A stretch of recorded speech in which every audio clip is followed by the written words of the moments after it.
ঈদ উপলক্ষে ঢাকা বরিশাল নৌপথে চালু হয়েছে স্পেশাল সার্ভিস। বৃহস্পতিবার থেকে প্রতিদিন এ রুটে ৬টি করে বিশেষ লঞ্চ চলার কথা রয়েছে। তবে মালিকেরা বলছেন যাত্রীর ওপর নির্ভর করে লঞ্চ কম বেশি হতে পারে। এদিকে টিকিট কাটা হলেও শেষ পর্যন্ত যাত্রা বাতিল হবে কিনা এ নিয়ে সংশয় অনেক যাত্রী। ১, ২, ৩ ঢাকায় জমি জিতে নিন ১০০% ক্যাশব্যাক সহ ২০ কোটি টাকার পুরস্কার।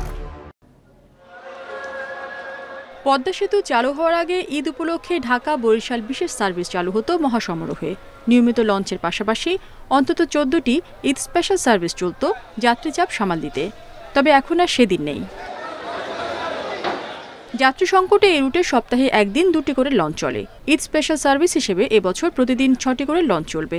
ঢাকা বরিশাল নৌ রুটে যাত্রী ৬৫% কমেছে দাবি করে সংশ্লিষ্টরা বলছেন যাত্রীর উপর নির্ভর করে চলবে লঞ্চ।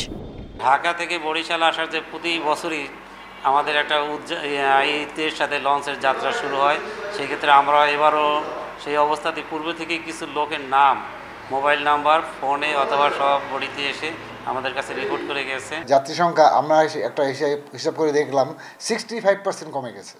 হ্যাঁ, যার ফলে আমাদের আসে আগের মতো সেই ডাবল ট্রিপ দেওয়া, যাত্রীদের খেদমতের জন্য যা লঞ্চকে আরও সুন্দর করে করা, এগুলো আসলে আমাদের পক্ষে সম্ভব হয়ে উঠছে না। এদিকে টিকিট কাটা হলেও শেষ পর্যন্ত যাত্রী সংকটে লঞ্চ বাতিলের সংখ্যায় অনেক যাত্রী। অনেকের দাবি টিকিট আটকে রেখে কৃত্রিম সংকট তৈরি করছে লঞ্চ কর্তৃপক্ষ।